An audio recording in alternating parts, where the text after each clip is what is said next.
That's why the end of something doesn't have to be absolutely horrible and devastating.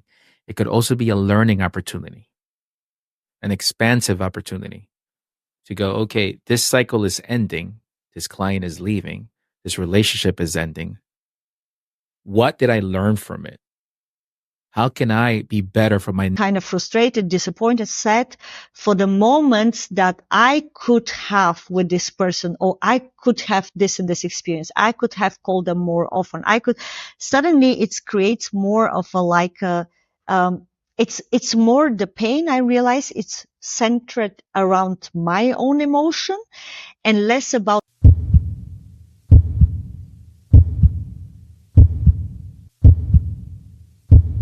Welcome to the Alchemy of Success podcast. Your podcast for career, personal, and consciousness expansion. I'm Pedro. And I'm Anna, and today we're gonna tap into one topic that is sometimes very painful, but also could be very rewarding, and that is the ending of the ending of relationship, the ending of partnership, or ending in any shape or form. And the beautiful part is that actually it's very good related to the last episode that we had, where we spoke about when we start shifting, and this could be also the world is shifting or company structure is shifting, whatever. And we find out whether a relationship or partnership should continue or not, or we contemplate this. Sometimes the outcome or the decision could mean is that this partnership, this relationship or whatever have to die in some shape or form. So it's kind of like continuous conversation, but more to talk about how we can guide through this process and how we can have this process in a less painless and more regarding way. And just before starting the recording of the episode, Pedro shared with me that he needed to go through a similar situation when he was working for big corporates. So maybe Pedro, you can start as one of the best example what ending might means, and how you've done it back, and how would you do it now with the level of consciousness you have. Absolutely. So thank you, Anna, for that. And my experience on the ending of a relationship is more on the client side. And really, especially a large client. So when that happens, the immediate response is absolute fear. And I mean fear in the following sense. Number one, what are we going to do with all these people that were servicing that client? So there's a lot of people involved. So I'm going to expand that. There's a lot of energy involved. There's a lot of lives involved. Okay. And so it's not only from a revenue perspective, what you're losing and the bottom line, but also there's a people factor. And that's sort of where I feel a shift from where I was to where I am today. I'm more people centric at this point. I think I've always have been to a certain degree, but more really caring about people in the deepest regards at this point. So here's what I mean. So you lose a large client. Usually what happens is you would have an inclination that this might happen. Usually that's the case when it's a large client. There's sort of writing in the wall, potentialities of what you can do. It's just, there's a lot of meetings involved. Trust me, in the back, maybe the employees don't know, but there's a lot of meetings at the top, understanding, okay, guys, we're seeing certain signals. I'm feeling a little uncomfortable. What do we need to do to save the client? It's always a conversation around what we do to save, which is good, which is a great conversation to have. But what doesn't happen is, what do we do if we lose the client? And it doesn't happen as often as I think it should happen, because I guess they don't want to project it into reality. They don't want to think about it at that degree, because it could mean, drastic cuts here and there. But I think it's something that is missing in the process of understanding the grieving process. For this particular case, is more about grieving the client, losing the client, and what it means to the company. So that is one missing step already that doesn't happen as often as I think it should, is understanding what happens if we do lose the client. What is the mindset of what we need to be looking at? Who are the people that we probably should be keeping? And who are the people we can transition over to other accounts? And who are the stars within this entire team? that's been managing this client. Okay. That conversation should happen, because if you do that, then you're being strategically aware of where I can place these different assets in my organization and retain the top talent that will push you forward continuously into, future growth, future success. So if you don't handle the conversation of something ending, and now you could apply it also to life. If you don't get comfortable with that conversation, then what usually happens is you react. And when you have to react, you tend to react quickly because you need to do something quickly. In business, if you lose a client, obviously there's an out clause and there's X number of months before it gets fully transitioned over, depending the size of the client. In life, if you lose somebody, it's immediate. Okay, what do? You have to plan for the funeral and all that stuff. So I'm going to discuss all of that later, and we will discuss that later. But for now, I'm going to focus on the business side. So it's really important to really just talk about that openly, and then work on the solution to maintain it, to make sure that we prevent it from happening. But let's just go down to the dark side of saying we actually lost a client. It's a big client. We lost it. We did our efforts. We did the best that we could do, but it wasn't successful. Okay. What typically happens, unfortunately, is, like I said, you react. Okay. You go to the CFO, go to the finance, bottom line. How much are we losing? How many people are servicing the account, and how many people are adding costs that we can no longer support via the revenue? So we have to reduce our expenses. It's just a natural thing. It's pluses and minuses, unfortunately. So we are focused on the number. Then other departments, HR gets involved and is focused on the people. Then you have other senior managers focused on their people, because they're individual departments now. HR is in charge of the entire process, the whole organization. Then individual department managers and leaders are focused on their people. So guess what happens? Everybody's fighting for their people. So HR is in the middle of everything. The CFO, and we care about people. We absolutely do, but we want to get to a bottom number, and they have to figure out what that means. So now there's a lot of infighting. There's a lot of delays. So there's all that strategy that I was telling you that might be beneficial if we start planning ahead of the potentiality that this might happen. There is not much time to do that strategy. And if there is, which sometimes it does happen, it will be very rushed, and it will be very, very defensive. A lot of emotions are involved, similar to life. When somebody passes, there's a lot of emotions involved. Okay. So I think the transitioning, the end of a relationship in business, is important to address. When something's not feeling right, let's discuss it. Let's understand it. Yes, what can we do to prevent it and make it better? 100%. But let's also discuss, what do we need to do in case that happens? Are we prepared for that transition? That's just business. Yeah. That's very, very good, because my last position as an employee was in the area of customer success management. And actually, I was a part of a task force that has been created like 1.5 years before I joined. I was like the second person to join this task force that has the task, as you say, to identify where a retention risk is created. So where is a risk is growing for a customer to go. And our task with my task force team was to go to go and to work with the clients very closely. And I love to say, to bring an unhappy customer to happy customer place. So to retain the relationship. So 1000%, like you said, on this part, to keep the client and to keep, of course, the revenue flowing through, is done a lot.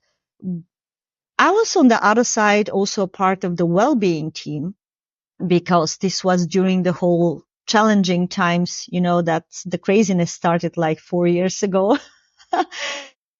But yet I won't say that on the same level as the retention team was engaged to really keep the customer. that there was the same kind of structure or similar kind of structure to see, okay, if the customer is not retained, or like if a big customer is dropped, what do we do with the reallocation of the employee? Especially the area I was working was a customer centered area. I was before in the consultancy. So when it's a consultancy area, your revenue comes only through the engagement with the enterprise customer. It's not internal. So our clients was the enterprise customer who are engaging with our services. And when a big clients drop, what I experienced, because I was before a project manager of a big clients who bring a very decent amount of revenue monthly, suddenly the people was there without engagement, because as the customer dropped all this engagement and there was a huge amount, you need to see how to reallocate the people. And for some times they wasn't involved in some kind of project. The good one is because it was a large company, we still managed to kind of reallocate for the time or to, but what you say, I really can say that it's not a common practice to have the same risk management, like we say, when a relationship is ending towards clients, as what is the relationship towards the employee, and very especially the employee that are experts. It's not put enough energy and emotional intelligence, I would say, in the area to keep the same level of relationship, or to be engaged the same level of like commitment as towards a client. Yeah, and it goes back, I think, to the fear of addressing it. To be honest with you, it's something that should be, it's almost taboo. Like, oh no, don't say that. Oh no, we're going to keep it. We're going to do everything. No, let's talk about the reality. Because also maybe we talk about the reality because it's not a human being. We're not talking about a human being here. We're talking about just a process, a business relationship. So if we don't talk about maybe we do talk about the reality, it'll motivate you to see the flaws that we do have within ourselves that the client's probably seeing, but we're not seeing.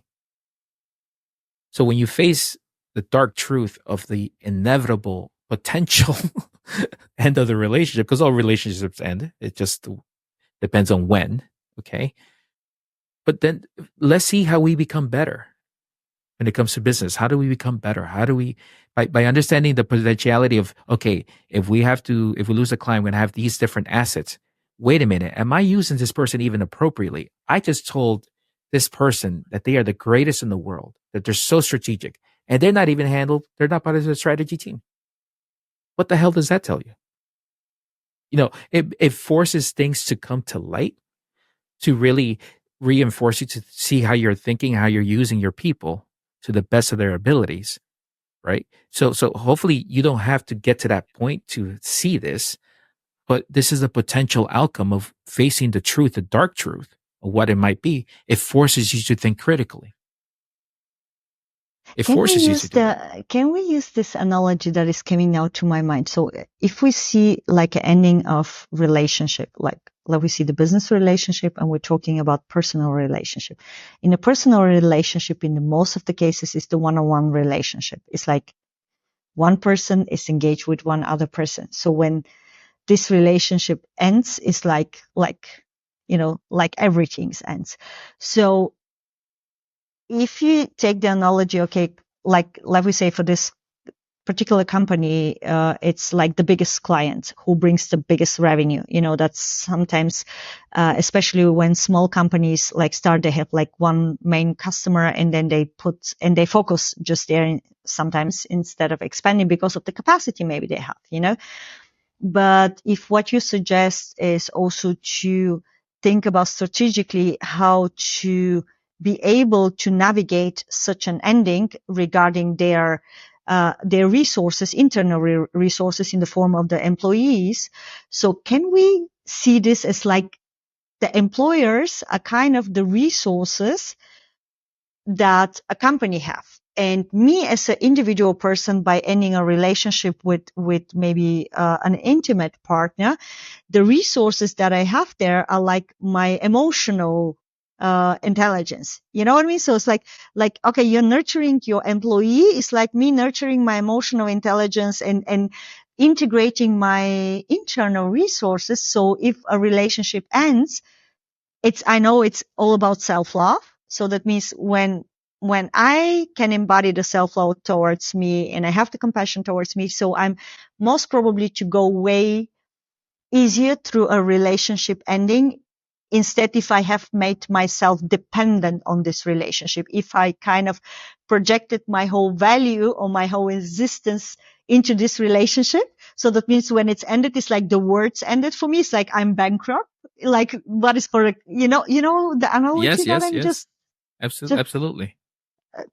so if you take the personal part on a company and see that your employees is kind of this internal resources that will help you navigate through this challenging situation, because very often we focus actually on the other part, like you said, the clients in this case, or I used to focus in my relationship for the most of the time on my partner.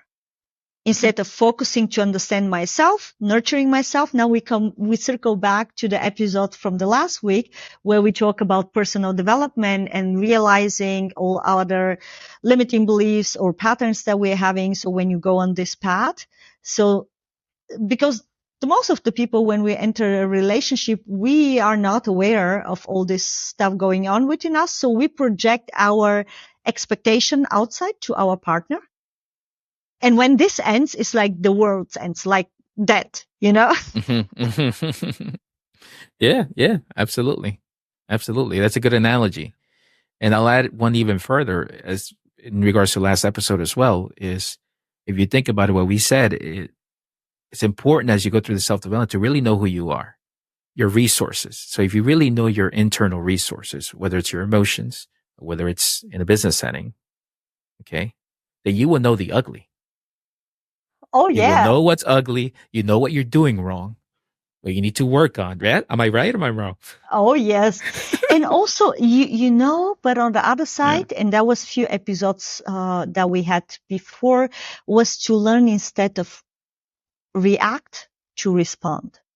So when I know my parts, that sometimes like the ugly parts, like you said, or like the challenging part that I work on it, I can even communicate this in advance. I remember with my ex-partner, I was having a conversation where I told him, listen, I'm willing to work on this part of my character that I see it's not my true authentic self, but yet depending on what kind of situation I ended, sometimes it just explode. But I kind of told him, I'm working on this, but of course, it's something that I use for my whole life, almost 40 years.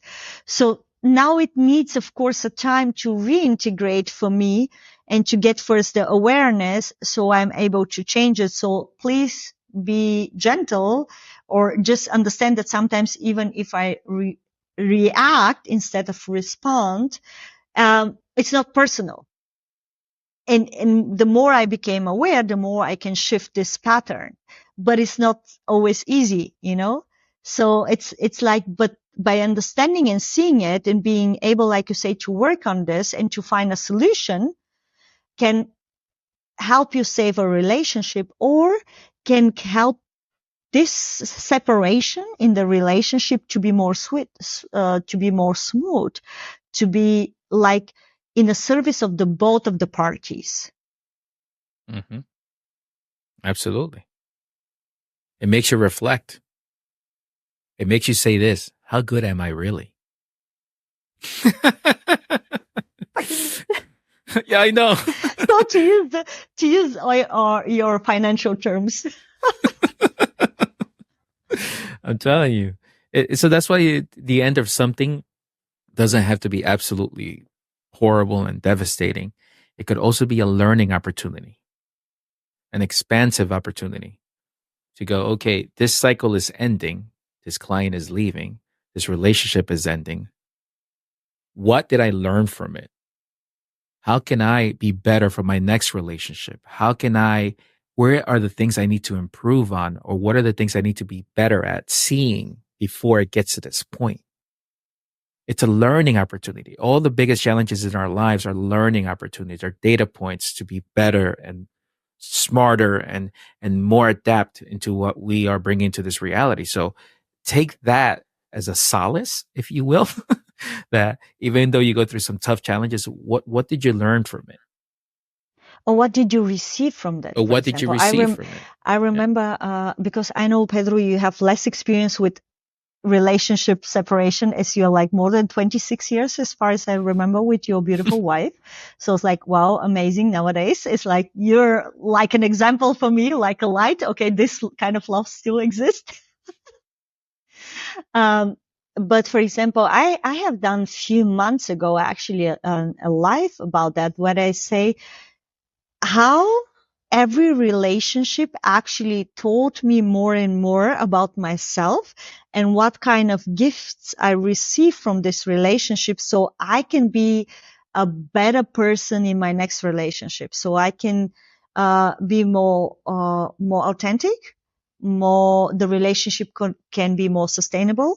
And also um, I bring all these experiences integrated from the learning perspective and not from the painful, what, oh, that hurt me, that was something I was always willing to do when I enter a relationship, never to compare it with the previous one, to say, oh, this was like that, this was like that, but to see it as a completely new experience, but yet taking the wisdom from the previous experience to know what is important for me and what's not important, and how to communicate, my values, my boundaries, and all this kind of stuff. But it's like evolving. So I see myself evolving based on the relationships. That's good. So when a relationship dies, I see it as a kind, okay, so that's the next stepping stone. It's okay. It's that you can bury the relationship. You don't need to bury the person. So with this person, you can still have a good kind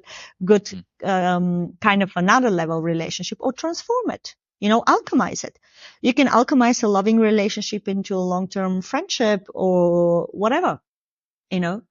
I know a lot of people, they have a problem with this, but I kind of manage this, and I'm proud of this, that I still have a very good relationship to my ex-partners. So That's my good. sister is always like, how do you manage to do this? And I'm like, how do I? That's good. Yeah. That's good.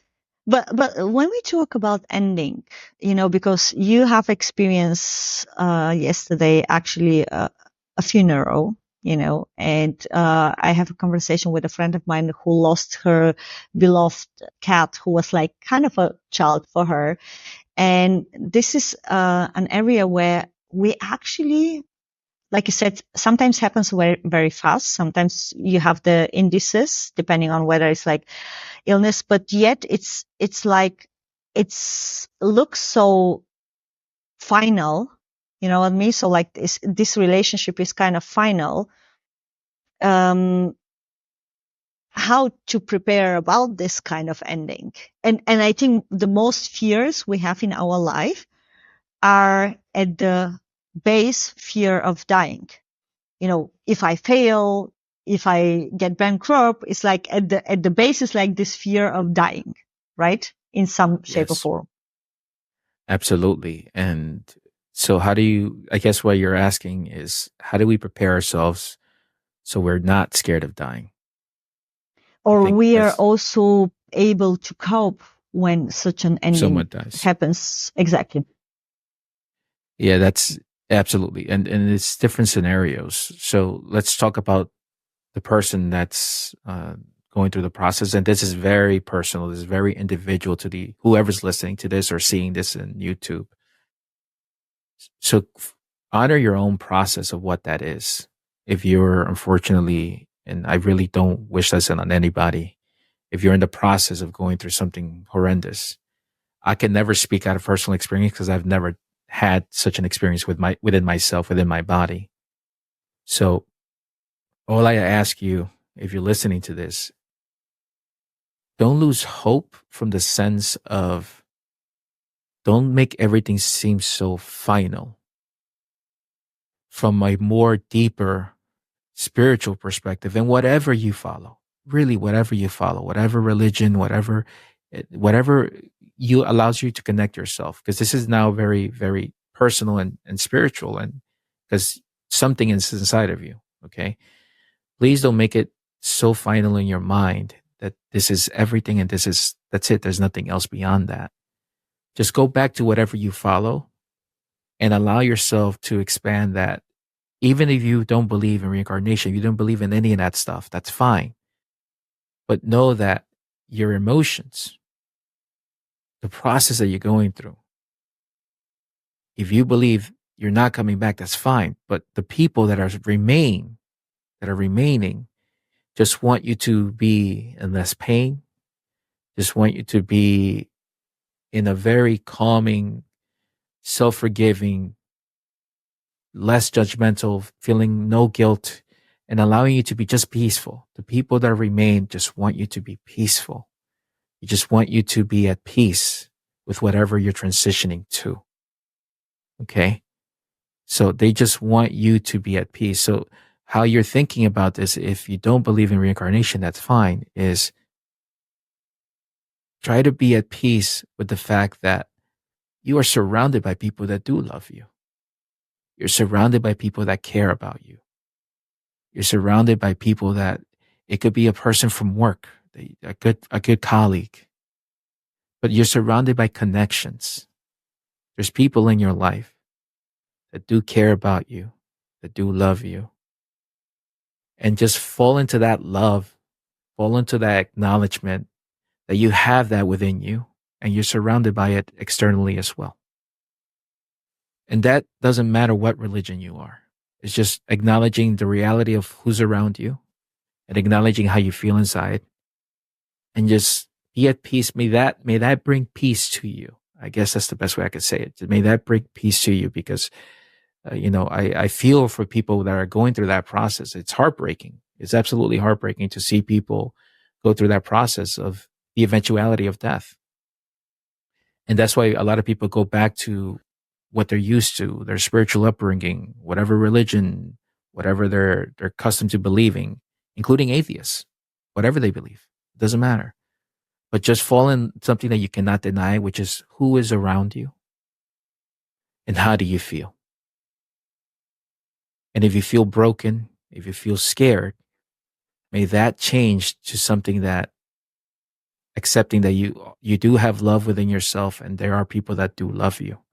So just embrace that love and just bring it in, and maybe that gives you a little bit more peace, a little bit more calm.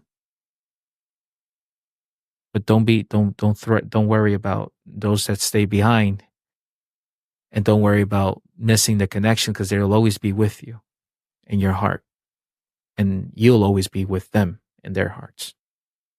So I don't know if that makes any sense, but because it's such a tough subject to be in that side because I've never experienced it. Okay, I don't wish it on anybody. I have experienced this. Yeah. And I have a completely, let me say, a different viewpoint but that's me, how I proceed. So I lost my grandma and my grandpa, and they were the people who raised me. So they were like my mom and my dad. So because I've spent like till fourth grade and beyond like the time with them. So it's like, I can say like losing my mom and dad. And, I had but I always had this kind of, so at the beginning was kind of like protection mechanism. So I tried to not focus on this. So at the beginning I was like, okay, I'm going to find something that gives me joy back. But what I automatically did, not consciously, but now looking with more understanding back at this, is I really focus on, okay, what was the positive experience with these people? What did I learn from them? How this person kind of, brought me value, love in any shape and form in my life. So what was this relationship, these experiences? So I keep the person with a positive and kind of alive in the way of like remaining what I have learned from them, how their existence in my life enriches my life. That was the one point. And the second point, or the second way how I get this, I was like asking, how would the person want me to feel if it's not anymore there? Would they like me to be very sad? Would they like me to be like grieving, so on? Or would they like prefer to see me more thriving, more joyful, more like remembering, our interaction, no matter how long or short it was? And what would they wish for me, going forward?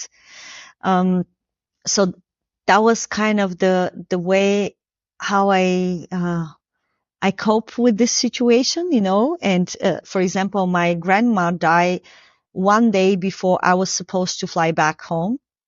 So, I had the ticket and she died just one day before. So, you can imagine, it wasn't very easy. And my grandpa died at the day where I found out that I'm having a boy and I wanted to share with him. But when I called him, he was asleep. So I wanted to talk with him at the evening. And when I called, my sister picked up the phone in this very moment and told me that he passed away, but I had at least a chance to see him a few days ago. So I know that, kind of from what I believe, I know that he knows, so I know that as energy, in my understanding and belief, energy is just transforming, but it's not like disappearing. I still kind of trust that everything I have experienced with them, I still have them as a guide angels, or call it like you want it, so somebody to take care, So that is what also it's a third aspect. But it's like, I think also, especially the aspect of what was the shared experience and what was the knowledge, the beautiful moments I create with these people.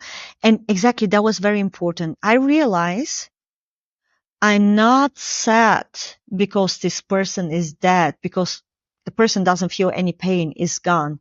I'm sad, or I'm like really kind of frustrated, disappointed, sad for the moments that I could have with this person, or I could have this and this experience. I could have called them more often.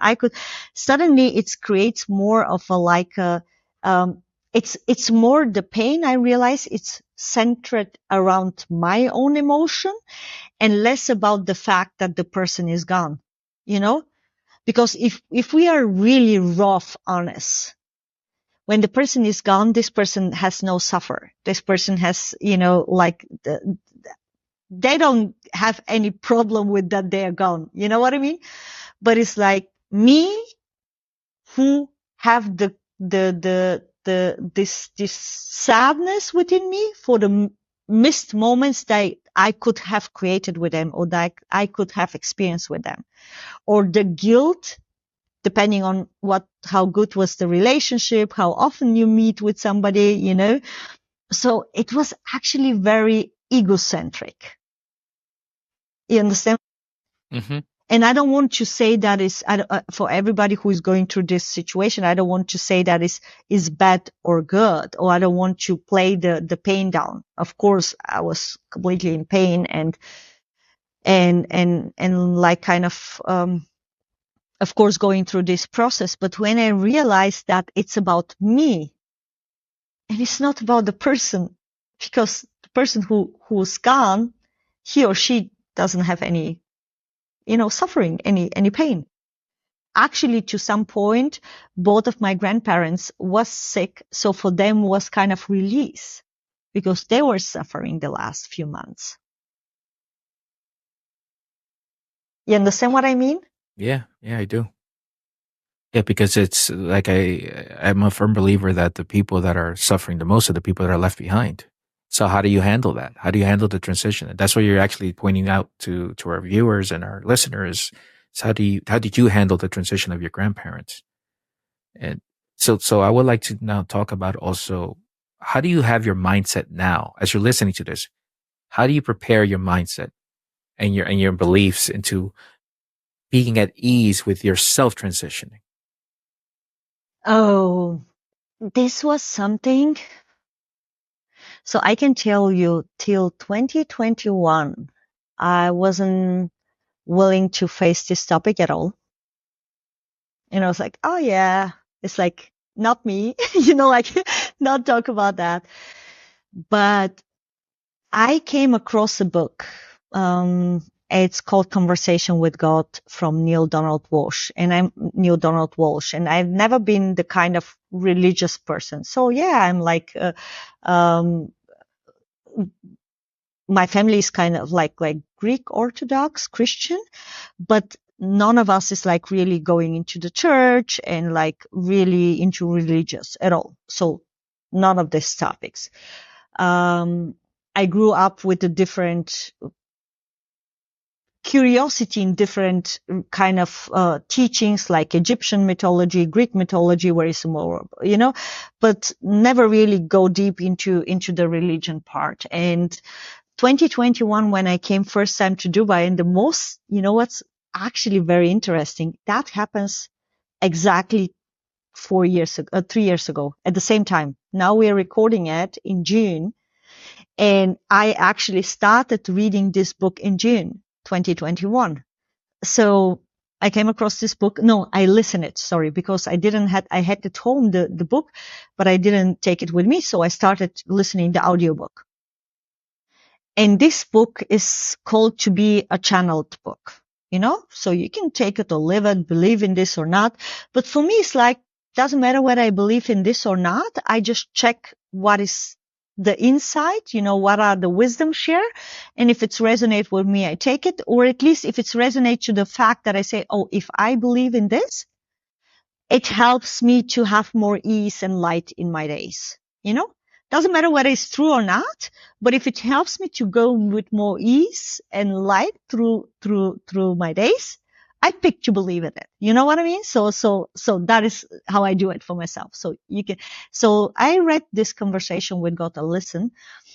And that is where Neil Donald Walsh and supposedly God had a conversation around the how the universe is created, how consciousness is created, what we are actually in the base of existence, so what we are made of and how the cycle never ends, but it's just like transition from, it's like, when you look at water, it's like, okay, water in the sea is vaporizing, becoming like a cloud, then it's raining, or maybe it's like cold, it's getting like a snow, it's freezing, and then again, so you have this never ending cycle.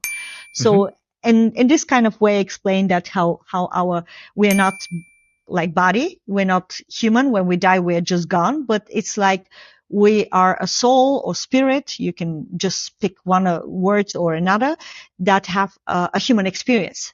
So it's like, okay, when the experience ends, you can choose what kind of further experience you can have. So it's like also around the choice and so. And that was the first time I encountered actually this kind of concept, and this makes sense as I was going into the quantum physics a little deeper. So I was like, okay, the quantum physics from the scientific points also explain that it's always energy and energy is never lost. It's just transition. So it's like, okay, like putting this together. The one is more esoteric. The other one is like more scientific, even if it's not so widely spread.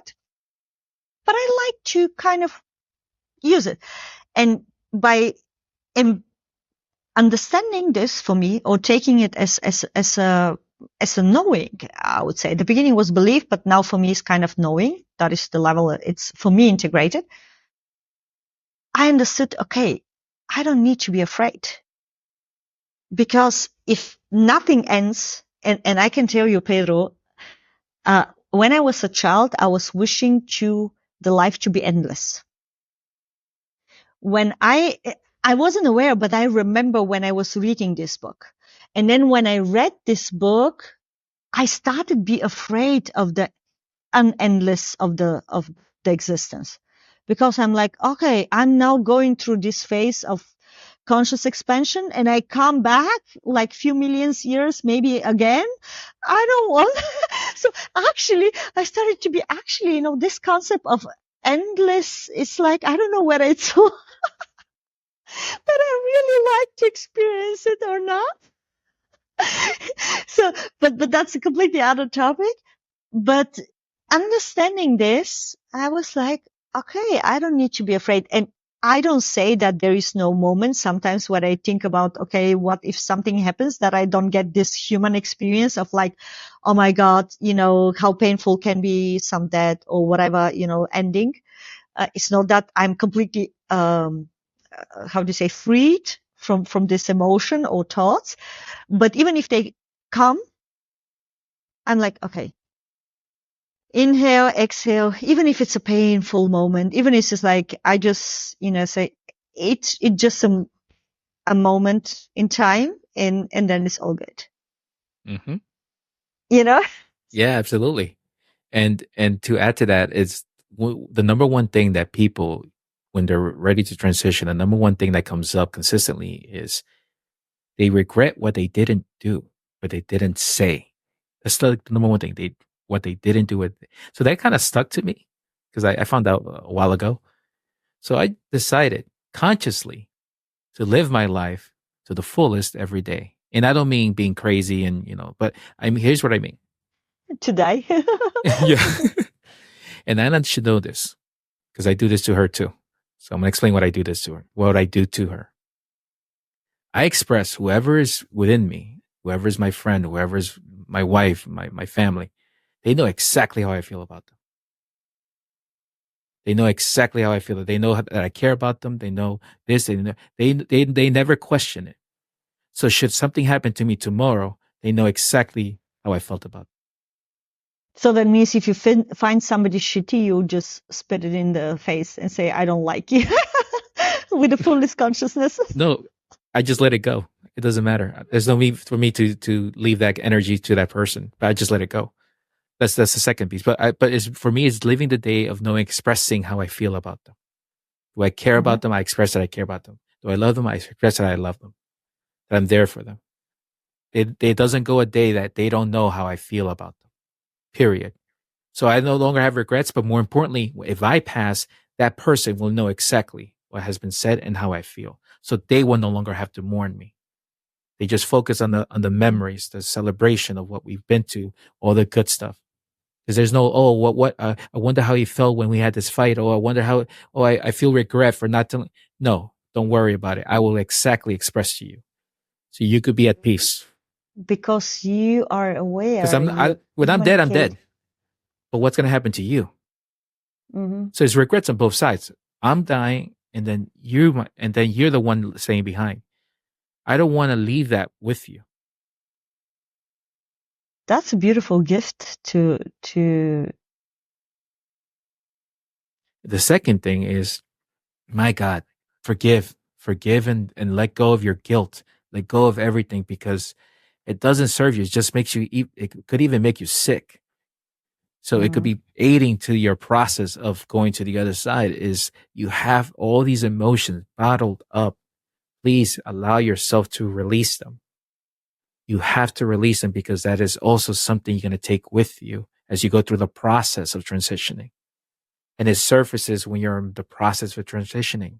So do it while you're healthy. Do it while you still can. So tell the people around you that you love them, that you care about them. And the people that you don't love and don't care, don't tell them anything, but let it go. Whatever emotions you have against them, if it's anger, whatever, just let it go. Release it. Forgive them and forgive yourself. Please, please, please, please, please, please, please forgive yourself because you should not be riddled with guilt. You have no idea how many people I know that have been guilt ridden for 40, 50 years of their lives. And I had a challenge with my mom for decades, really. And I was trying to forgive her. And then it happens always something. But it's what for me was the understanding is less about the forgiveness, but more about the understanding from what level of consciousness she is acting. and to accept it, not to try to fight it, because I try to fight it always, but instead to accept it and to be in peace with this. So to kind of allow this to be there without the need to change it. And by forgiving her all the experiences we have together that kind of created negative emotions, I also allow myself, like you said, to get free of this emotions. And then I told her also, because sometimes we forgive, and especially if it's somebody in the family, it's important to tell the person, because if something happens, this person still knows it hurts you and will stay with this grief, with this guilt. And I didn't want it to let this there. So and to beautifully said, because I was going to tell you this, and you just use perfect segue. alignment. To me, and I got this from my meditation. There's 3 levels of forgiveness. One, the one that you feel compelled, you need to forgive somebody. You physically have to tell them you forgive them and forgive them in your heart. The second, the one you feel compelled that you need to forgive yourself. The third that I wish everybody has is when you realize there's nothing to forgive. Why? When you get to a certain level of consciousness, you understand that what they went through is what they had to go through. You said it perfectly. It's their level of consciousness. So you accept it as an experience on their side, an experience on your side. So both parties are okay. So when you get to that point where you realize there's absolutely nothing to forgive, you will be so happy and at peace. Like, absolutely. Yeah. But most humans, as we're human, we have emotions. We fall in line with the first two. We have to forgive someone and we have to forgive ourselves. But may you find your consciousness to the level where you know there's simply an experience and just it is what it is. You remember in one of the episodes, I shared this, and I truly believe into this. It's like, I believe everybody act in every single situation to the best of their ability, to the level of consciousness they're currently having. So that means if I did something wrong, for example, wrong in the eyes of somebody else, but I always act to the best of my ability based on my current development state. And where we tend not to forgive ourselves is when we start going into this personal development path or conscious expansion, that we look at this event, look at this experience, and we judge ourselves that we didn't act with the integrity or the conscious level that we now embody. Instead, like you said, is to understand that was the best we can do back there. So, and maybe that's also one of the reasons why you go on this expansion, this self-reflection, because you have this experience. And it's not easy. And it's not easy to accept it. But by accepting it, especially I understood the hardest person to accept and forgive is yourself. Because when you forgive yourself, you don't hold anything against anybody more. Because everybody outside is just a reflection of my internal, not completely aligned, integrated, self-judgmental parts. Yep. You know? Yes. And it's then the self-responsibility to take it back, to say, hey, I'm responsible for this. I'm responsible for this experience. And it's not easy and yet empowering. Correct. So that's why I'm not afraid of dying.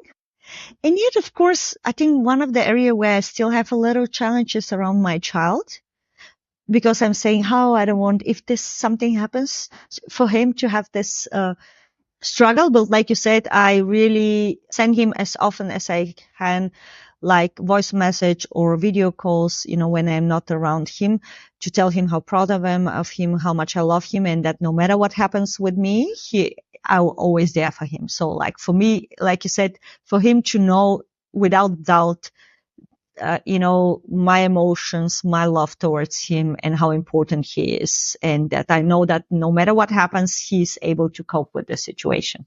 Yeah. That's good. That's constant expression. And that's why it's good. It's a law of repetition. Absolutely. And I'm also even like, that's very interesting. I started one book. It's called 300, Pivot Year. So you have 365 days, and every day you have a different topic kind for contemplation and meditation. And I was like thinking, why should I go along with this? Even if he is not maybe at the level to understand it to the level, but I make it a shared experience. So every day when I read the page of the book, I take a picture and then send it over to him, because I know even if it's not yet to understand, it creates something that he can always recall. Doesn't matter whether I'm here or not here, and to remember, hey, my mom was creating a shared experience in growth, expansion, and so on. So it's like, I want to remember me that, as the person giving him this safe space to discover himself more and more. That's awesome. That's awesome. Good job. I wasn't always like that. Hence your growth. Here's your self-development path. Exactly. But that's exactly like live the day like it could be the last one. And sometimes I forgot it. It's not that I'm always very conscious about that. But I think the more we realize that the experience on earth is endless, it's not endless, but it's like with end, it's like finite. I think that's the word, finite.